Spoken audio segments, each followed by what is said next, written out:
അടുത്തതായിട്ട് രണ്ട് ഡെഫിനിഷനാണ് സ്റ്റെബിലിറ്റി നമ്പറും കവറിംഗ് നമ്പറും. സ്റ്റെബിലിറ്റി നമ്പറിനെ തന്നെ ഇൻഡിപെൻഡന്റ് നമ്പർ എന്നും വിളിക്കാറുണ്ട്. അപ്പൊ അത് ഡിഫൈൻ ചെയ്യുന്നത് എങ്ങനെയാണ്? The number of vertices in A maximum independent set of G. അതിനെയാണ് എന്ത് വിളിക്കാറ്? ഇൻഡിപെൻഡന്റ് നമ്പർ അല്ലെങ്കിൽ സ്റ്റെബിലിറ്റി നമ്പർ എന്നാണ്. The number of vertices in A maximum independent set. Maximum independent set ആയിട്ടുള്ള എന്താണെന്ന് ഓൾറെഡി ഡിഫൈൻ ചെയ്തിട്ടുണ്ട്. അതിന്റെ നമ്പർ ഓഫ് വെർട്ടിസസ്, അതിലുള്ള number of vertices അല്ലെങ്കിൽ ആ ഒരു സെറ്റിന്റെ കാർഡിനാലിറ്റി, അതിനെയാണ് നമ്മൾ എന്ത് പറയുന്നത്? ഇൻഡിപെൻഡന്റ് നമ്പർ അല്ലെങ്കിൽ സ്റ്റെബിലിറ്റി നമ്പർ. അതിനെ ഡിനോട്ട് ചെയ്യുന്നത് ആൽഫ എന്ന് പറയുന്ന നമ്പറാണ്, ആൽഫ ഓഫ് ജി. ഇനി മുതൽ ആൽഫ ഓഫ് ജി എന്നുള്ള നൊട്ടേഷൻ കൊണ്ട് ഉദ്ദേശിക്കുന്നത് സ്റ്റെബിലിറ്റി നമ്പർ ആണ് അല്ലെങ്കിൽ മാക്സിമം ഇൻഡിപെൻഡന്റ് സെറ്റിന്റെ കാർഡിനാലിറ്റി ആണ്. ഇപ്പൊ ഇവിടെ നേരത്തെ എക്സാമ്പിളിൽ കണ്ടു അല്ലേ? ഇവിടെ എന്താണ്? മാക്സിമം ഇൻഡിപെൻഡന്റ് സെറ്റിന്റെ കാർഡിനാലിറ്റി എത്രയാണ്? അല്ലെങ്കിൽ ഇതിലുള്ള നമ്പർ ഓഫ് വെർട്ടിസസ് എത്രയാണ്? 3 ആണ്. അപ്പൊ ഇതിന്റെ കാർഡിനാലിറ്റി എത്രയാണ്? 3 ആണ്. അതായത് ഈ ഒരു ഗ്രാഫിന്റെ ആൽഫ ഈക്വൽ ടു 3 ആണ് വരിക, മാക്സിമം ഇൻഡിപെൻഡന്റ് സെറ്റ്. അതിനെ നമ്മൾ വിളിക്കുന്ന പേരാണ് സ്റ്റെബിലിറ്റി നമ്പർ അല്ലെങ്കിൽ ഇൻഡിപെൻഡൻസ് നമ്പർ എന്ന് പറയുന്നത്. അതുപോലെ തന്നെ കവറിംഗ് നമ്പർ, അതെന്താണ്? The number of vertices in A minimum covering of G. Minimum covering of ജിയിൽ വരുന്ന നമ്പർ ഓഫ് വെർട്ടിസസിനെ അല്ലെങ്കിൽ അതിന്റെ കാർഡിനാലിറ്റിയാണ് എന്ത് പറയുന്നത്?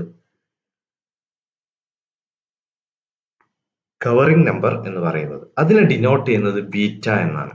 കവറിംഗ് നമ്പറിനെ ഡിനോട്ട് ചെയ്യുന്നത് ബീറ്റ എന്നാണ്. ഇവിടുത്തെ മിനിമം കവറിംഗ് എത്രയാണ് വരുന്നത് അല്ലെ? ഇവിടെ 4 ആണ്. അതായത് ഈ ഒരു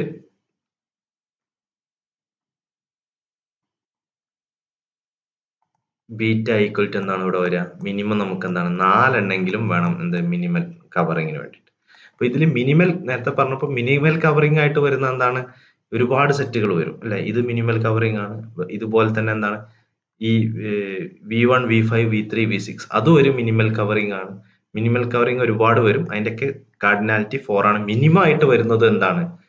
4 ആണ് വരിക. അപ്പൊ ഇതിൽ കുറവ് കാർഡിനാലിറ്റി ഉള്ള ഒരു 3 വെർട്ടെക്സുകൾ നമ്മൾ കൺസിഡർ ചെയ്യുക. അപ്പൊ 3 വെർട്ടെക്സ്, ഇതിൽ ഏതെങ്കിലും 3 വെർട്ടെക്സ് മാത്രം ഉപയോഗിച്ചിട്ട് നമുക്ക് എന്ത് പറയാൻ പറ്റില്ല? ആ ഒരു 3 വെർട്ടെക്സിൽ എല്ലാ എഡ്ജിന്റെയും ഏതെങ്കിലും ഒരു എൻഡ് വെർട്ടിസസ് ഉണ്ടെന്ന് നമുക്ക് പറയാൻ പറ്റില്ല. കാരണം എന്താണ്? ഇതിൽ ടോട്ടൽ എത്ര വെർട്ടെക്സ് എഡ്ജുകൾ ഉണ്ട്? 1, 2, 3, 4, 5 അല്ലെ?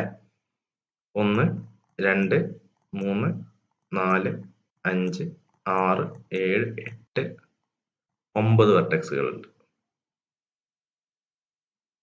1, 2, 3, 4, 5, 6, 7, 8, 9 10 വെർട്ടെക്സുകൾ ഉണ്ട്.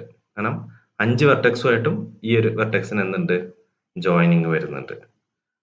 അപ്പൊ അതെന്താണ്? മിനിമം നമുക്ക് എന്തെങ്കിലും വേണം? 4 എണ്ണെങ്കിലും ഉണ്ടെങ്കിൽ മാത്രമേ, 3 എഡ്ജുകൾ ഉണ്ടല്ലോ, അതിൽ ഈ ഒരു V6 എന്ന് പറയുന്നതാണ് എല്ലാ ഇതിൽക്കും വരുന്ന എഡ്ജുകൾ ഉള്ളത്.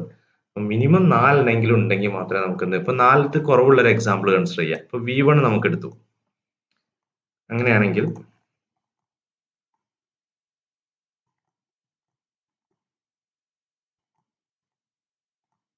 V1 കൺസിഡർ ചെയ്യാം.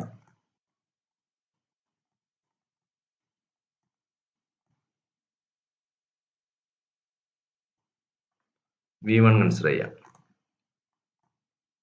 അപ്പൊ V1 നമ്മളൊരു സെറ്റിൽ ഉണ്ടെങ്കിൽ V1 എടുത്തു കഴിഞ്ഞാൽ ഈ എഡ്ജും ഈ എഡ്ജും ഈ 3 എഡ്ജുകൾ V1ൽ ഓൾറെഡി കവർ ചെയ്തു അല്ലെ? ഇനി അതുപോലെ ഏതാണ്? V3 എടുക്കുക. അപ്പൊ V3യുടെ എഡ്ജുകൾ V3 1, 2, 3 ഈ 3 എഡ്ജുകളും കവറായി. ഇനി നിങ്ങൾ നോക്കൂ, V6 കൂടെ എടുത്തു കഴിഞ്ഞാൽ ഏറ്റവും കൂടുതൽ കവർ ചെയ്യാൻ പറ്റുന്നതാണ് V6 എടുത്തു കഴിഞ്ഞാൽ ഈ എഡ്ജ് കവറായി, ഇത് ഓൾറെഡി കവർ ആയിട്ടുണ്ട്, ഇതും കവറായി, ഇതും കവറായി. പക്ഷെ ഈ എഡ്ജ് അപ്പോഴും കവർ ആവാതെ നിൽക്കുകയാണ്. അപ്പൊ ഇതിൽ രണ്ടിൽ ഏതെങ്കിലും ഒന്ന് നമുക്ക് എടുത്തേ പറ്റൂ.